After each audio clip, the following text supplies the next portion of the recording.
O youth, tear upon the core of blasphemy. Follow your prophet, and on evil make a victory. Let our righteousness be a role model to our children, making new generations of believers decently upbringing, with parents as an example. As gems we shape them, fearing only Allah, devoting our lives for Him. Bismillah, Assalamu alaikum, peace. Welcome to Closing the Gap.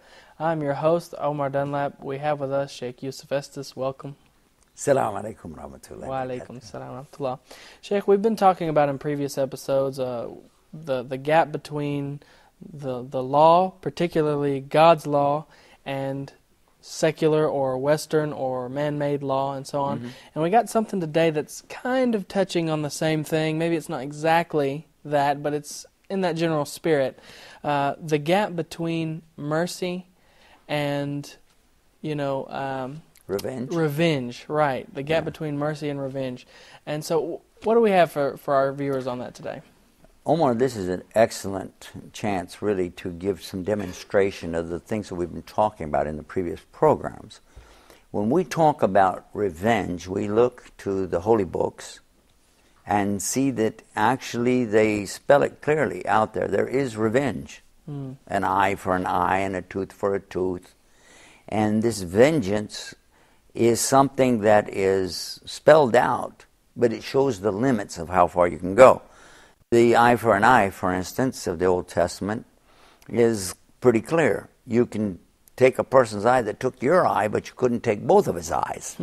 So it's singular. Right. A tooth for a tooth. He knocks out your tooth, you can knock out his tooth, but not two or three teeth. We carry it forward, though, to the New Testament. We find that Jesus, peace be upon him, is telling people about this clemency, talking about this mercy that's there, and you don't have to take this revenge, although it's possible, but you don't have to. You don't have to implement this full law on the people, but it's there if you want to follow that and really dish it out. One of the most common references that Christians will make to the New Testament is when we talk about the topic of the prostitute who had been caught and they were going to stone her to death. Now these people who were going to stone her were actually part of the Sadducees or the Zealots, and those who were, it could be one of either of the groups. It's not the same group by any stretch of imagination, but they are ready to stone this lady. They're going to throw stones on her and kill her. Right.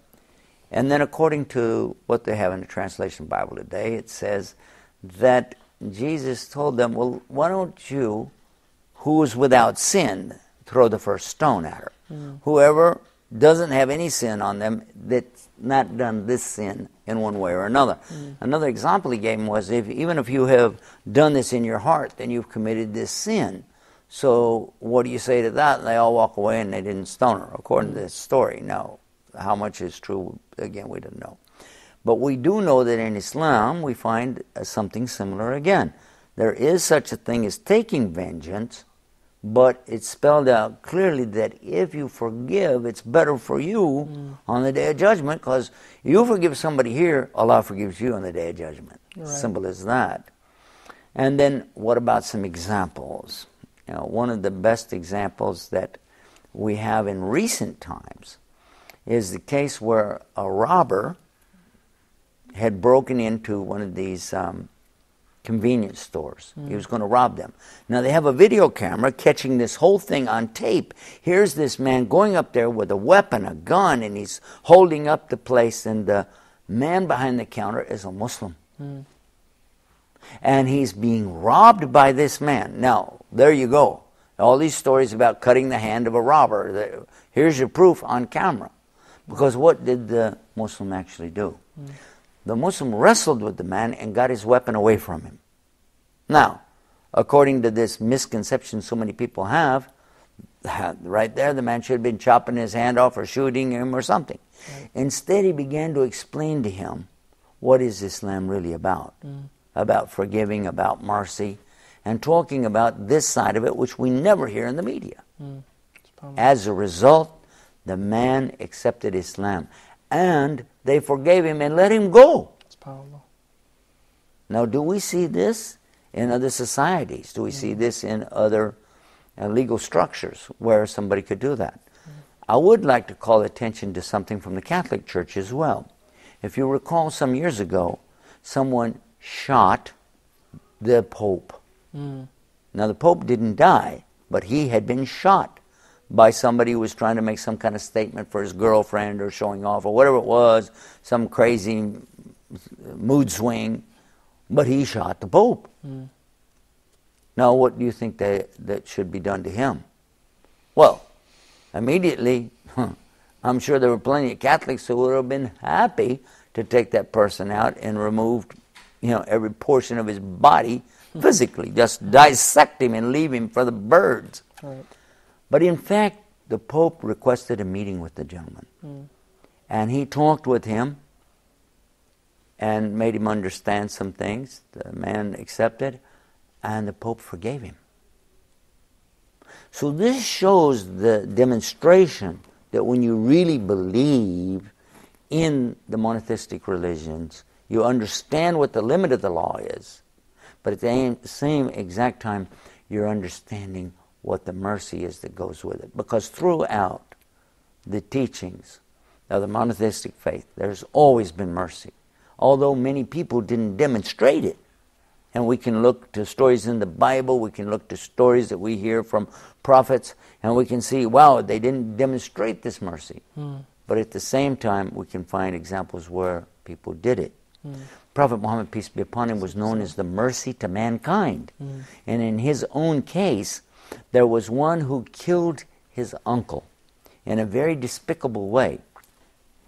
In normal battle for the Arabs, when they engage, it has to be out in the open, no sneaky stuff. Right. You fight hand to hand, man to man, this is the way, and if you die with the sword in your hand. And that was their tradition. All the people understood that. There was one, though, who was a slave, who was promised his freedom and some money if he would kill this uncle of the Prophet, peace be upon him. And how was he to do it? Because he was very good with a spear. So he went to this battle, and he didn't engage in any fight with anybody else. He just kept looking for his chance, sneaking around behind rocks, this and that, until he could get a really clear shot. And then from a far distance, with no warning whatsoever, he threw that spear, and it went down and impaled Hamza, the uncle of the Prophet ﷺ, impaled him to the ground, went down through and split his hip in the back and went into the ground, so much so that he was unable to walk or move. He was nailed to the ground, still fighting, and died in that position, fighting. Now, later, much later on, years to come, this same man comes to Prophet Muhammad, peace be upon him, and says, I want to be a Muslim. I only did what I did for the money, for this and that. And even though he had fought in this despicable manner, even though he had killed the favorite uncle of the Prophet ﷺ, even though the Prophet ﷺ had seen it with his own eyes, the Prophet told him, you can be a Muslim. Fine and good, come ahead. But please, don't get in my face. Don't, because it's a reminder to him of what this man did. You're a Muslim. When you come to Islam, Allah forgives everything. Right. Whatever you did in the past, Allah forgives you. So fine, Allah is going to forgive him now for what he did. But the Prophet ﷺ has this place in his heart for his uncle, and he's saying, just stay out of the way. Yeah. And according to vengeance, he could have said, even though we're going to take your life because you took my uncle's life. And he didn't do that. And I don't think anyone would have condemned him for that. I mean, that's logical. Well, none of the followers of Muhammad ever condemned him for anything. I'm saying even non-Muslims. No, they would not have, because this was their tradition, Right. and it was well within their rights. This is something clear from Arab tradition, yeah. SubhanAllah. Well, tell me more about vengeance. What do we mean when we say vengeance? Well, vengeance is when someone has wronged you in some way, and you want to take your fair share back on them. Right. I want my portion here. You've stolen from me, I want something from you. You've injured me, I want something from you. You've injured a member of my family, then I want to get some vengeance from you guys. In other words, he's saying, I want my pound of flesh. That's the famous expression, isn't it? And this was common even back at the time of Muhammad, peace be upon him, that there was a war between tribes over a camel race. Now these camels, still today, you see National Geographic and they show you all the camels look like a bunch of ants going across there. Right. Well, the camel that won the race was, by this one family, and a boy who lost in the race was so angry, he picked up a rock and he killed the camel with that rock. So then they killed the boy. Well, then the tribe of the boy began to attack them. And this feud continued for the next 40 years of these tribes killing each other, on and on and on. And in poetry and literature, we find from the story of Romeo and Juliet. Here's the story of the Capulets and the Montagues and their family feud, and they're killing each other. And in the Hatfields and the McCoys in the United States, and the stories that we have there. I think you're from Tennessee. Right. You know about family feuds. Right, I was going to mention that. I was like, that's not uncommon for us guys from the South. We know about those. Yeah, and so it's there. So when we see somebody who is saying, no, I don't want my pound of flesh. No, here's the example from Prophet Muhammad, peace be upon him. While he was teaching his companions about this subject, he was explaining that you must not hit somebody harder than they hit you, and you must not take more from them than they took from you. But of course, it's better to forgive. Right. So a person sitting next to him said, well, when you sat down, you hit me. You hit me. What? All the companions are like, oh, come on, man, what are you saying? He said, no, when he sat down, he hit me, like with his arm or something. Right. And I want my revenge. Can I have my revenge? The Prophet said, yes, you can. He said, well, I can't hit you the same way because I don't have a garment covering me here where you hit me and you have a garment. So the Prophet, peace be upon him, lifted up his garment, exposing his side. When he did, the man leaned forward and kissed him. He said, I didn't really want the revenge, I just wanted to kiss you.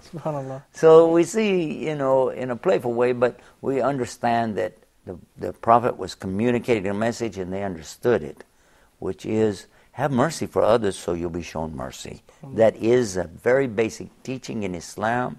You may not see it demonstrated in the news and the media, on the internet and so on, but in fact, the good Muslims are living up to that. Show mercy so that you'll be shown mercy on the Day of Judgment. Well, Sheikh, we're going to go to a short break. We'll be right back, so don't go anywhere. You're watching Closing the Gap. Fearing only Allah, devoting our lives for Him.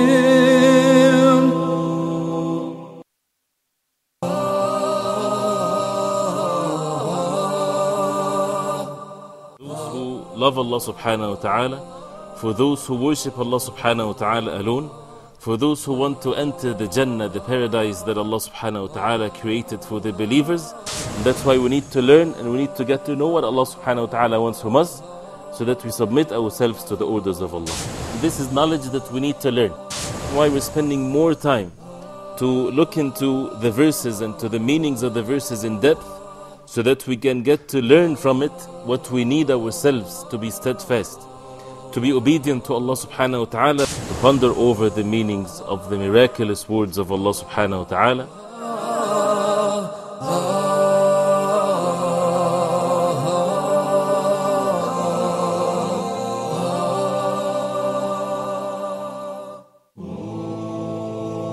Fearing only Allah, devoting our lives for Him. Bismillah. Welcome back to Closing the Gap. I'm your host, Omar Dunlap. We have with us Sheikh Yusuf Estes. Assalamu alaikum. Wa alaikum salam wa rahmatullah. Sheikh, today we're closing that gap between mercy and revenge. Okay. And we've Had a lot of good thoughts on that so far today. And if we can, I want to start moving it towards the direction of what does Islam have to say about this subject, and we can, talk about all kinds of things, patience and so on. So what do we have for our viewers today? Omar, you and I are normal human beings just like anybody else. The fact that we're sitting here on a TV set and talking and so on doesn't exclude us from having emotions and feelings. And every one of us, when we're driving down the street, we have experiences. When we go to parking lots looking for a place to park our vehicle, we've got problems. And shopping carts inside the mall or stores, all of us encounter problems with other people. Somebody cuts you off in traffic. Somebody doesn't go when the light turns green. What do you do? When I get to the parking lot, I was waiting for that space. It became available, but somebody cuts me off and pulls into that space. Right. When I go to the door and I'm holding it open for somebody, the next person comes through and lets the door slam in my face. Right. And then when I'm using my shopping cart and somebody just runs right into it. Things that happen like that to us every day. And I'm describing just minor things. Right. How do we deal with that? What do we do? Now, counselors sit and talk with people that have these emotional problems all the time about how to control your anger, how to control your emotions, getting yourself under control so that you don't flare up and blow up at people. But what about on a bigger scale, when somebody does something really bad to you? Maybe somebody runs right into your car and damages your vehicle, and how do you feel? And what do you do about it? If you can keep your patience and not try to take revenge, it's good for you and it's good for them. It's good for you because you don't get all this acid in your stomach. You don't have this adrenaline running through your body. You don't have this fight or flight syndrome hitting you. Right. You're being calm and you're saying, you know what? It's just a car. Right. And it's just a shopping cart. It's just a place to park a car. And people, give you bad words, say evil things to you, or give you hand signs, Right. things that hurt your feelings. But how do you respond? Respond back to them. What do you do? Right. What are you going to say? What are you going to do? Right. Because if you reply in kind to them, then really, and by the way, I don't know why they say reply in kind, because it's not very kind to do that.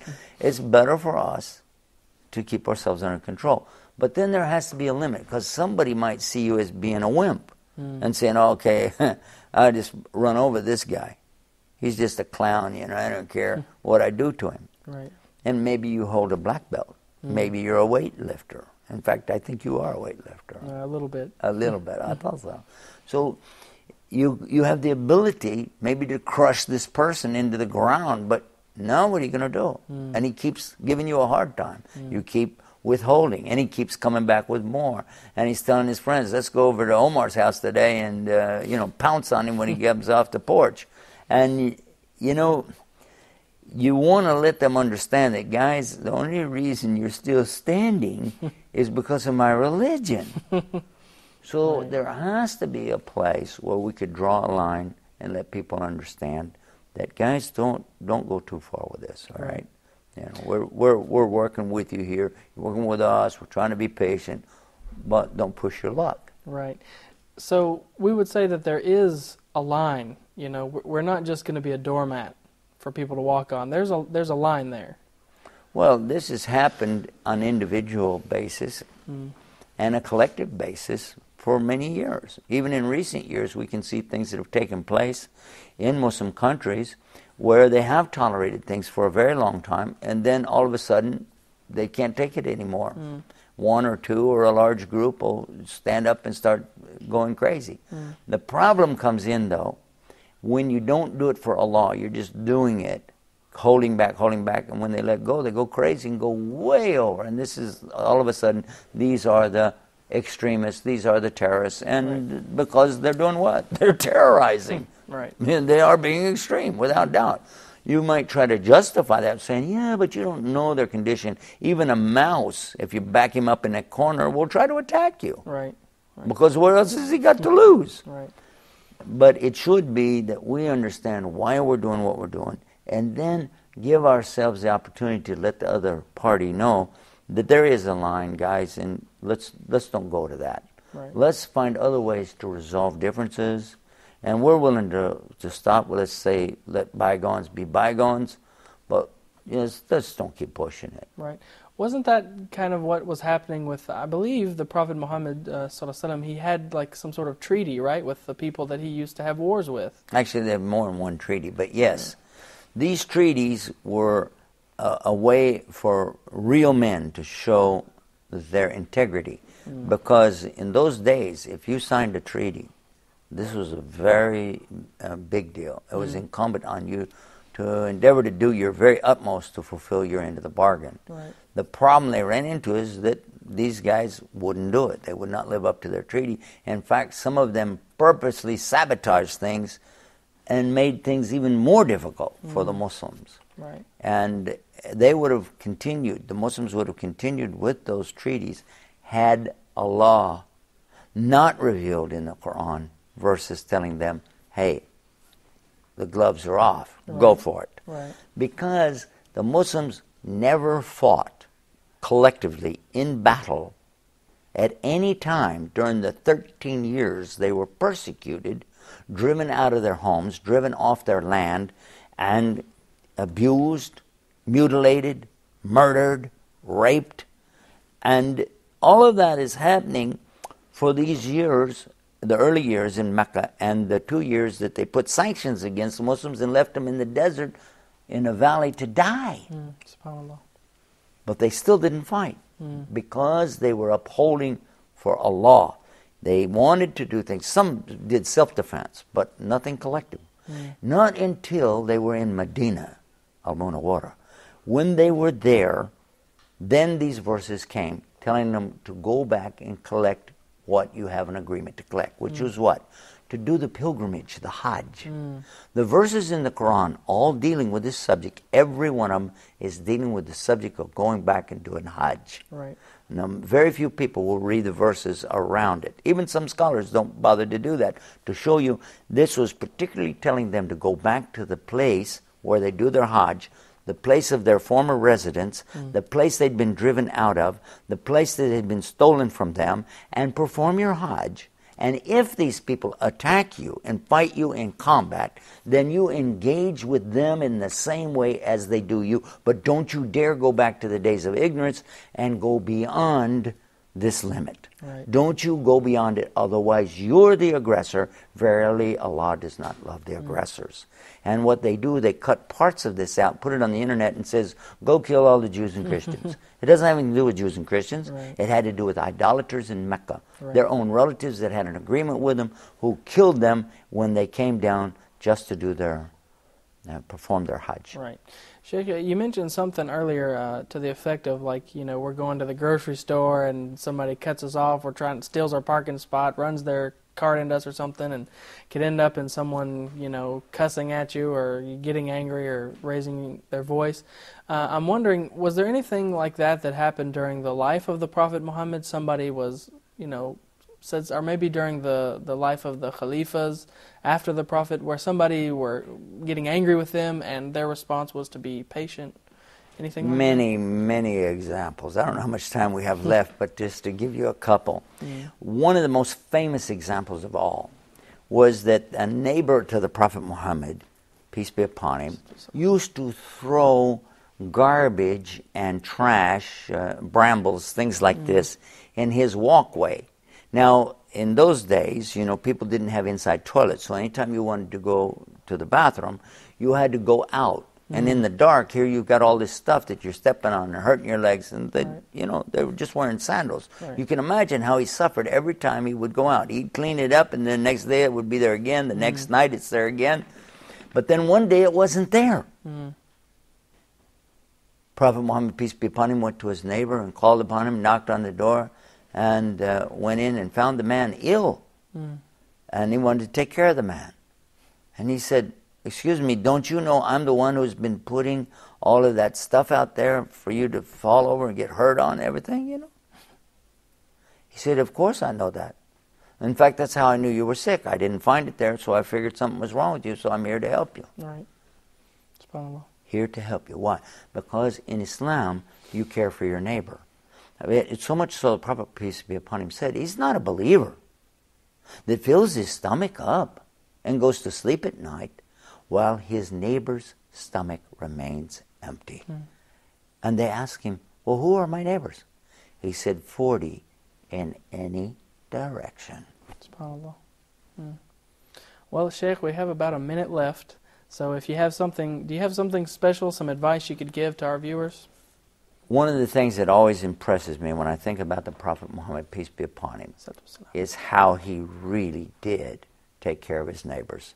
And he said that a believer, his neighbor is safe from his hand and his tongue. So be careful what you do to your neighbor and be careful what you say about him. It's good advice come to us from our Prophet, peace be upon him. Well, Sheikh, that's all the time we have today. We thank you for being with us. We encourage our viewers to watch us next time. And until then, I'm your host, Omar Dunlap, wishing you peace. Assalamu alaikum. O youth, tear upon the core of blasphemy. Follow your prophet, and on evil make a victory.